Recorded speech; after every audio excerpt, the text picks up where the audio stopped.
አንድ ተራ ሹፌር ነኝ። ሞት አንገፈገፈኝ። ወንድሞችን ከጎኔ አጣሁ። ወገኖችን ከጎኔ አጣሁ። በእገታ በዘረፋ ብዙ የተሰቃየን። ጥያቄ አለኝ ለጠቅላይ ሚኒስትር አብይ አህመድ ማሳሰቢያ ነገር አለኝ። ምርጫ ነው፣ ጥሩ ነው። ምርጫ ሀገር ደረጃ ምርጫ እየተደረገ ነው። ምርጫ የማይደረግባቸው አካባቢና ክልሎች ቢኖሩም ነገር ግን በጣም በእርግጠኝነት በሚባል ደረጃ ስኬታማ ምርጫ ተደረግን ተብሎ መነገሩ የማይቀር ነገር ነው። እኛ ሾፌሮች በምርጫው ተሳታፊዎች ነን። የሚበጀንን ይጠቅመናል የምንለውን እየመረጥን እንገኛለን። ነገር ግን እንደዚህ ነው የሚቀጥለው። ዛሬ ግንቦት 24 2018 ምርጫ እየተካሄደ ነው። ከግንቦት 25 ጀምሮ የሀገሪቱ ሁኔታ በነበረበት ሁኔታ ነው የሚቀጥለው። መብራት እየጠፋ ሰው እየወደመ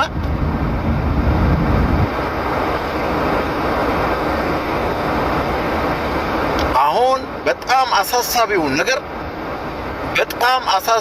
ነገር የአገር ዜጎች መብት ወጥቶ የመግባት ስጋት። ኧረ በየትኛው መንደር፣ በየትኛው አካባቢ፣ በየትኛው ከተማ ነው ሰው በሰላም ወጥቶ በሰላም የሚገባው? ናፈቀን። መቼ? በጣም እርግጠኛ ነኝ የሚቀጥለው ዓመት የተከበሩ ጠቅላይ ሚኒስትር አብይ አህመድ እርሶም ጠቅላይ ሚኒስትር እንደሚሆኑ በጣም እርግጠኛ ነኝ። ግን እንዴት ነው የሚቀጥለው? ሹፌር እየተገደለ፣ ሹፌር እየተዘረፈ፣ ሹፌር እየታገተ እንደዚህ ነው የሚቀጥለው? ጥያቄ ያለኝ ለእርሶ። እስከ አሁን የመጣንበት መንገድ ትክክል አይደለም። ሊያስተካክሉ ይገባል። የተሰሩ መሰረተ ልማቶች በሀገሪቱ መካከል በጣም ብዙዎች ናቸው። ስለ ሰው ግን አልተሰራም። ስለ ዜጋ አልተሰራም። የዜጋ መብት አልተሰራም። የዜጋ ደህንነት አልተሰራም። ሰው በሰላም ወጥቶ በሰላም እየገባ አይደለም። ሹፌር በሰላም ወጥቶ በሰላም እየገባ አይደለም። የሚቀጥለውን ዓመት ሲያስቡ ምንድን ነው የሚያስቡት? እየሰሙ ጆሮ ዳባ ልበስ ብሎ መሄድ፣ አሁንም ወደፊት መሄድ፣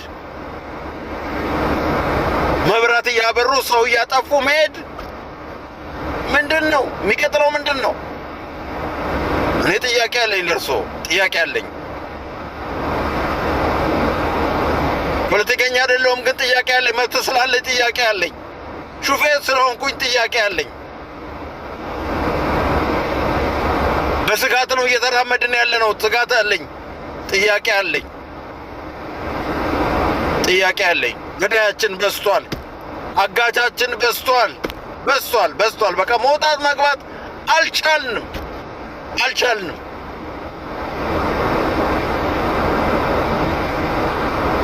ምንድን ነው መጨረሻችን? በእርሶ ስር ያሉ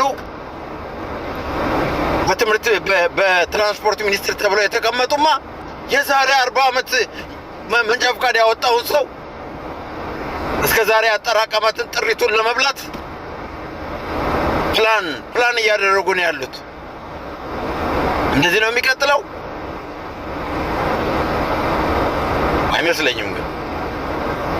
አይመስለኝም። እንድታስቡበት ይህን እናገራለሁ። እንድታስቡበት